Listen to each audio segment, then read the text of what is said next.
হিরণপুরের মহারাজ চন্দ্রকুমারের রাজ্যে সুখের অভাব ছিল না। রাজার সব প্রজার ঘরে ঘরে সর্বদা সুখ সমৃদ্ধি বিরাজ করত। কেবল রাজার মনেই সুখ ছিল না। মহারাজের ছোট ছেলে অলোকচন্দ্র, যে কারো কথা শোনে না, সারা দিন ঘুরে বেড়ায়, পাঠে মন দেয় না, রাজকার্যও শেখে না।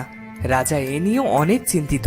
একদিন তিনি মন্ত্রীকে ডেকে বললেন, মন্ত্রী, আমার ছোট পুত্র তো একেবারে গোল্লায় গেল। এই ছেলের ভবিষ্যৎ নিয়ে আমি খুবই চিন্তিত। একে নিয়ে কি করা যায় বলতো? মহারাজ, আপনি এক কাজ করুন, কুমার অলোকচন্দ্রকে বাণিজ্যে পাঠান। রাজপ্রাসাদের সবার শাসনে থেকে সে অনেক কিছু বুঝতে পারে না। বাণিজ্যে গেলে তার অভিজ্ঞতা হবে, দেখবেন তখন সব ঠিক হয়ে যাবে। বেশ বলেছ মন্ত্রী, আমি শীঘ্রই অলোকচন্দ্রকে বাণিজ্যে পাঠাবো।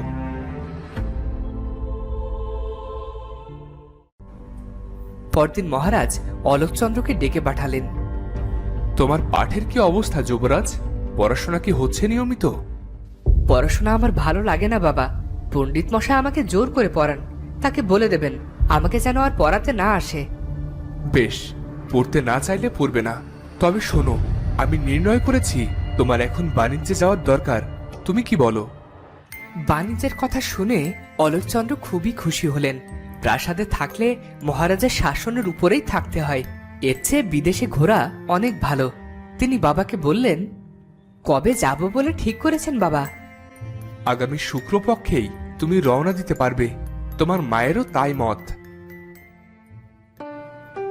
এর কয়েকদিন পর অলোকচন্দ্র রাশি রাশি মোহর নিয়ে বাণিজ্য যাত্রা শুরু করলেন। তার সাথে গেল তার বন্ধু মন্ত্রীপুত্র সুব্রত। রাজ্য থেকে বেরিয়ে দুই বন্ধু অনেক দেশে ঘুরলেন। তারপর তারা আসলেন বিজয়নগর নামে এক রাজ্যে। বাহ, এই রাজ্যটা অনেক সুন্দর।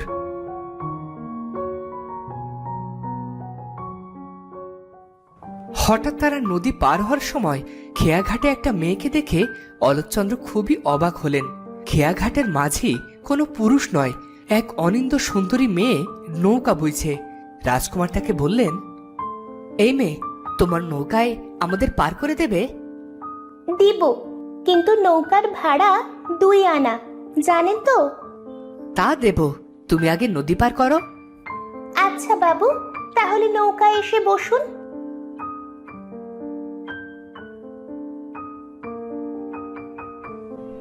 তারপর সেই নৌকা দিয়ে অলোকচন্দ্র নদী পার হলেন। নদীর ওপারে গিয়ে মেয়েটিকে একটা মোহর দিয়ে বললেন, এই নাও, এই মোহরটি তুমি রাখো। কিন্তু মাঝি মেয়েটি সেই মোহরখানা ফিরিয়ে দিল। সে বলল, আমার কেয়া ভাড়া এত হবে না বাবু, আমাকে 2 আনা দিলেই হবে। এই মোহরটি রাখো তোমার কাছে, ভবিষ্যতে কাজে দেবে। না না, আমি তো আপনার এত মূল্যের মোহর নিতে পারবো না রাজকুমার। আপনি এটা নিজের কাছে রেখে দেন। তখন সুব্রত বলে উঠল, নাও মেয়ে, রাজকুমার তোমাকে খুশি হয়ে মোহরটি দিয়েছেন।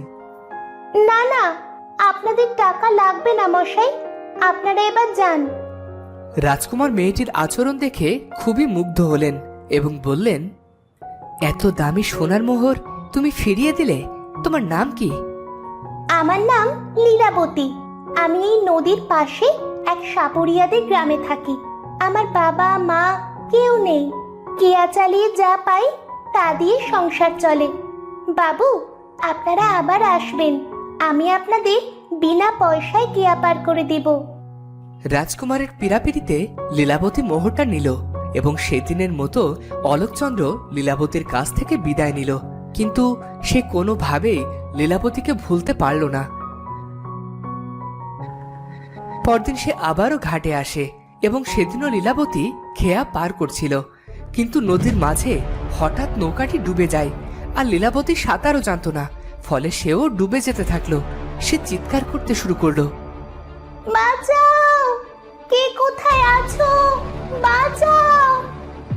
চিৎকার শুনে অলোকচন্দ্র নদীতে ঝাঁপিয়ে পড়ে আর সাঁতরে গিয়ে লীলাবতীকে উদ্ধার করে পারে নিয়ে আসে। লীলাবতী জ্ঞান হারিয়েছিল। অনেক সময় পর লীলাবতীর জ্ঞান ফিরল। আজকে আপনি আমার জীবন বাঁচালেন কুমার। আমি আপনার ঋণ কখনো শোধ করতে পারবো না। তোমাকে আমার ঋণ শোধ করতে হবে না লীলাবতী, আর তোমাকে খেয়াও বাইতে হবে না। আমি তোমার থাকা খাওয়ার ব্যবস্থা করে দেব। রাজকুমারের এত উদারতা দেখে লীলাবতী খুবই মুগ্ধ হলো। সে নিজের হাতের আংটিটি খুলে রাজকুমারকে দিয়ে বলল, আপনাকে দেওয়ার মতো আমার কিছুই নাই। আপনি যদি এই আংটিটি রাখেন তাহলে আমি খুব খুশি হব। তুমি যেহেতু ভালোবেসে দিচ্ছ, তাই অবশ্যই আমি আংটিটি নেব। এখন চলো, তোমাকে বাড়ি পৌঁছে দিয়ে আসি। এরপর অলোকচন্দ্র এবং সুব্রত লীলাবতীকে বাড়িতে পৌঁছে দেয়। আজ আসি লীলাবতী, সময় হলে আবার দেখা হবে। এই বলে রাজকুমার সেখান থেকে চলে আসে। সেদিন রাজকুমার আনমনে বনের মধ্যে হাঁটছিল। তার হাতে ছিল লীলাবতীর দেওয়া সেই আংটিটি। হঠাৎ রাজকুমারের হাত ফসকে আংটিটা একটা গর্তে গিয়ে পড়ে গেল। সেই গর্তে বাস করত এক জোড়া বিষধর সাপ। রাজকুমার আংটিটি নিতে যখনই গর্তে হাত দেয়, তখনই একটা সাপ তাকে কামড়ে দেয়। আর বিষের প্রভাবে রাজকুমার জ্ঞানশূন্য হয়ে সেখানেই পড়ে যায়। তার সমস্ত শরীর নীল হতে শুরু করে। এ কি রাজকুমার, আপনার কি হলো? দেখি, এ কি? এ তো সাপের কামড়। এখনই এখনই রাজকুমারকে নিয়ে সাপুরেদের সর্দারের কাছে যেতে হবে। এই বলে সুব্রত রাজকুমারকে তাড়াতাড়ি সাপুরের সর্দারের কাছে নিয়ে যায়।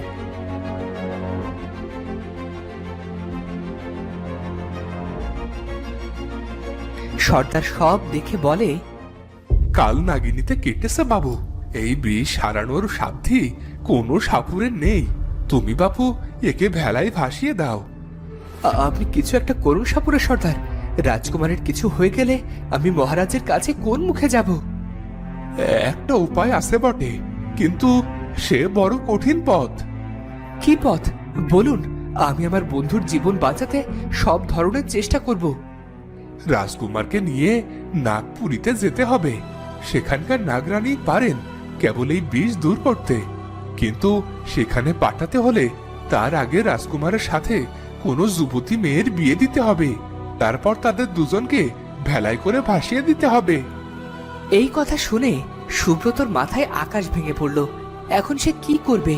মৃত রাজকুমারকে কেই বা বিয়ে করবে, আর কেই বা তাকে নাগপুরীতে নিয়ে যাবে। অবশেষে মন খারাপ করে সে নদী ঘাটে বসে রইল।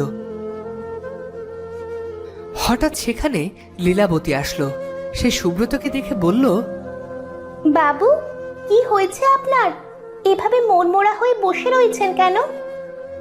আমার বন্ধু অলোকচন্দ্রের খুব বিপদ লীলাবতী। তাকে সাপে কামড়েছে। কোথায় কেটেছে? আর কোন সাপে কেটেছে? কাল নাগিনী কাটেনি তো? তার বিষ নামানোর সাধ্যি কোনো সাপুরের নেই। সুব্রত লীলাবতীকে সবকিছু খুলে বলল। শুনে লীলাবতী বলল, তাহলে আমি যাব নাগপুরীতে।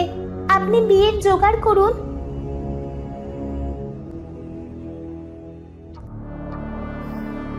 তখন সুব্রত লীলাবতীকে নিয়ে গেল সাপুরের সর্দারের কাছে। তুমি কি সব ভেবে বলছো মেয়ে? এ কিন্তু ছেলে খেলা নয়, অনেক জনের জীবন মরণের প্রশ্ন। হ্যাঁ সর্দার, আমি সব ভেবেই বলছি। আমি কুমারকে নিয়ে যাব নাগপুরীতে। বেশ, তুমি যখন নাগপুরীতে যেতেই চাচ্ছ, তাহলে আমি আর আটকাবো না। তবে শোনো মেয়ে, সেখানে গিয়ে কোনো সাপকে আঘাত করবে না। আর এই নাও নাগমণি, এটা সাথে থাকলে কোনো সাপ তোমার অনিষ্ট করবে না। নাগরানীকে এটা উপহার দেবে, তাহলে তিনি খুশি হয়ে রাজকুমারের প্রাণ বাঁচাতে পারেন। এরপর লীলাবতী আর অলোকচন্দ্রের বিয়ে হলো।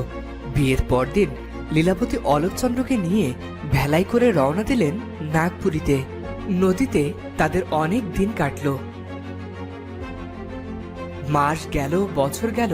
তারপর একদিন 7 সমুদ্র 13 নদী পার হয়ে লীলাবতী পৌঁছলো নাগপুরের ঘাটে। সেখানে যেতেই একদল নাগসেনা তাদেরকে ঘিরে ধরলো। তারা বলল, কে তুমি? ঘাটের মরা নিয়ে এখানে এসেছো কেন? আমি লীলাবতী, উনি আমার স্বামী। আমরা নাগরানীর সাথে দেখা করতে চাই। তা তো হবে না, নাগরানী নিষেধ করেছেন কোনো মানুষ যেন এখন তার কাছে না যায়। তোমরা সেখানে যেতে পারবে না। তখন লীলাবতীর নাগমণিটি নাগসেনাদের সামনে রাখলো, আর নাগমণির আলোয় সঙ্গে সঙ্গে তারা অদৃশ্য হয়ে গেল। লীলাবতী আবারও পথ চলতে শুরু করলো।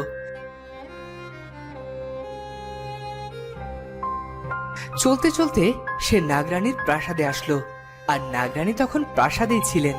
লীলাবতীকে দেখে তিনি বললেন, কে তুমি মেয়ে? আমার কাছে কেন এসেছো? লীলাবতী তখন নাগমণিটি নাগরানীর কাছে ফিরিয়ে দিয়ে বলল, আমি এক সাপুরে কন্যা। আমার স্বামীকে কালনাগিনে কেটেছে। আপনি দয়া করে তাকে বাঁচান। কালনাগিনীর বিষ সারানো আমারও ক্ষমতার বাইরে। এই বিষ তোমাকেই সারাতে হবে। আমি তোমাকে পথ বলে দিতে পারবো। কিভাবে বিষমুক্ত করব বলেন? আমি তোমাকে একটা বিন দিচ্ছি। এই বিন বাজালে কালনাগিন নিজে এসে বিষ নিয়ে যাবে। তবে মেয়ে, সাবধান, কালনাগিন যদি কোনো ক্রমে না আসে, তাহলে যে বিন বাজাবে তার মৃত্যু অনিবার্য। আমাকে সেই বিন দেন, আমি কালনাগিনকে আনবই। তারপর নাগরানী লীলাবতীকে সেই বিন দিল। বিন হাতে নিয়ে লীলাবতী তা বাজাতে শুরু করলো, কিন্তু কালনাগিনী আসলো না। অনেকক্ষণ পর সেখানে অন্য একটি সাপ আসলো এবং অলোকচন্দ্রের বিষ তুলে নিল। বিষ তোলার সাথে সাথে সাপটি মারা গেল। কিছুক্ষণ পর অলোকচন্দ্র চোখ মেলে তাকালেন। তার সামনে সে লীলাবতীকে দেখে খুব অবাক হলেন। তিনি বললেন, আমি তো বনে ছিলাম, বন থেকে এখানে কিভাবে এলাম? আর তুমি এখানে কেন? তোমাকে সাপে কেটেছিল কুমার। সাপে কেটেছে? কই, আমার তো কিছু মনে পড়ছে না। তখন নাগরানী যুবরাজকে বললেন, তোমাকে কাল সাপে কেটেছিল অলোকচন্দ্র। এই মেয়ে তোমাকে বিয়ে করে ভেলায় চেপে এখানে নিয়ে এসেছে। সে তার নিজের জীবন বাজি রেখে আজ তোমার জীবন রক্ষা করেছে। তুমি তাকে নিজের মন থেকে গ্রহণ করো। লীলাবতী, তোমাকে প্রথম দেখার পর থেকেই আমি তোমার প্রেমে পড়ে গিয়েছিলাম। আমি তোমাকে অনেক ভালোবাসি। আজ তোমাকে নিজের করে পেলাম। তুমি আজ নিজের জীবন তুচ্ছ করে আমার জীবন বাঁচালে। এজন্য তোমার কাছে আমি চিরঋণী থাকব। যুবরাজের কথা শুনে লীলাবতী বলল, এভাবে বলতে নেই কুমার, আমিও আপনাকে ভালোবাসি। আপনি তো আমাকে জীবন দান করেছিলেন। এখন চলুন কুমার, আমরা আমাদের রাজ্যে ফিরে যাই। তখন লীলাবতী আর অলোকচন্দ্র নিজেদের রাজ্যের দিকে রওনা দিল। আর তারা যখন ফিরে আসবে তখন নাগরানী বলল, ফিরে যাবে? বেশ ভালো কথা, কিন্তু এখনো অলোকচন্দ্র পুরোপুরি বিপদমুক্ত হয়নি। এই কথা শুনে লীলাবতী আর অলোকচন্দ্র থমকে দাঁড়ালো। নাগরানী বলল, অলোকচন্দ্রকে কাল নাগিন কেটেছিল, কিন্তু তোমার বিনে সে আসেনি। এসেছে কাল নাগ। কাল নাগিনীর বিষ সবটা কাল নাগ নিতে পারেনি। বিষের কিছুটা এখনো অলোকচন্দ্রের শরীরে আছে। এখন উপায় কি নাগরানী? এর জন্য আমাদের এখন আর কি করতে হবে? যে কোনো ভাবে কাল নাগিনীকে এনে অলোকচন্দ্রের বাকি বিষটা নেওয়াতে হবে। আর ততদিন অলোকচন্দ্র কোনো খাবার খেলে তা বিষাক্ত হয়ে যাবে। সাবধান, অন্য কেউ যাতে তা স্পর্শ না করে। যদি অন্য কেউ কোনোভাবে খেয়ে ফেলে তাহলে সাথে সাথে তার মৃত্যু হবে। তবে তোমাকে আমি আমার বিষের খানিকটা দিচ্ছি, ফলে ওই বিষে তোমার কোনো ক্ষতি হবে না।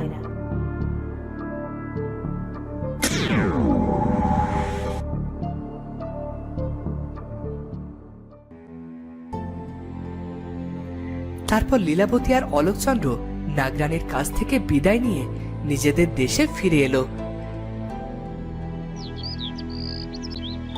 তারপর তাদের বাবা আর মায়ের সাথে দেখা করতে রাজপ্রাসাদে গেল।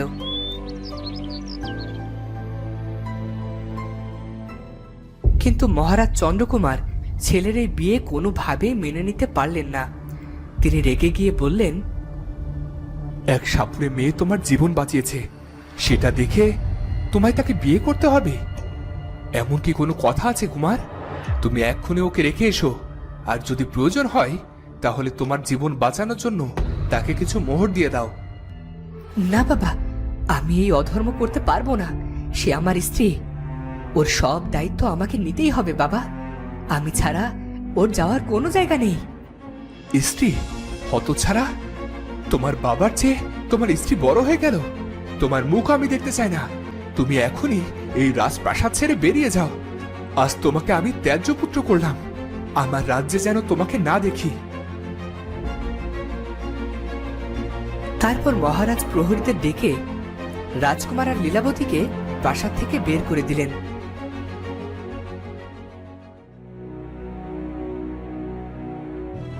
আর ঘোষণা করলেন অলোকচন্দ্র আর লীলাবতী এই রাজ্যে আর ঢুকতে দেওয়া যাবে না। রাজার আদেশে অলোকচন্দ্র লীলাবতীকে নিয়ে অন্য রাজ্যে চলে গেল।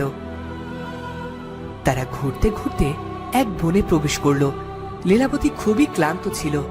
একসময় সে বলল, আমি আর হাঁটতে পারছি না কুমার, আমার বিশ্রাম নিতে হবে। আপনি আমার জন্য কিছু খাবারের ব্যবস্থা করুন, খুব খিদে পেয়েছে। এই বনে কোনো ফলমূল কিংবা পশু পাখি দেখতে পাচ্ছি না কেন লীলাবতী? এখন তোমাকে আমি কি খাওয়াই বলো তো? তাহলে অন্তত আমাকে একটু জল খাওয়ান, তেষ্টায় বুক ফেটে যাচ্ছে। আচ্ছা, তুমি এই গাছতলায় বসো, আমি দেখি কোথাও জল পাই কিনা। লীলাবতীকে এক গাছের নিচে বসিয়ে অলোকচন্দ্র পানি আনতে গেল। অলোকচন্দ্র যাওয়ার পর ক্লান্ত লীলাবতী সেখানেই জ্ঞান হারিয়ে পড়ে রইল। ওদিকে হাঁটতে হাঁটতে অলোকচন্দ্র এক ঝর্ণার কাছে গেল। সেই ঝর্ণার জল পাহাড়ে দিত এক ডাইনি। রাজকুমার তা জানতো না। যেই সে ঝর্ণার জল নিতে যাবে অমনি জলের উপরে ধোঁয়া উঠতে শুরু করলো। রাজকুমার ভাবল, আশ্চর্য, এই পানি থেকে এমন ধোঁয়া উঠছে কেন? এমনটি তো কোথাও দেখিনি। আর আজকের ভিডিওটি ভালো লাগলে অবশ্যই সাবস্ক্রাইব করে বেল আইকনটি বাজিয়ে দিও।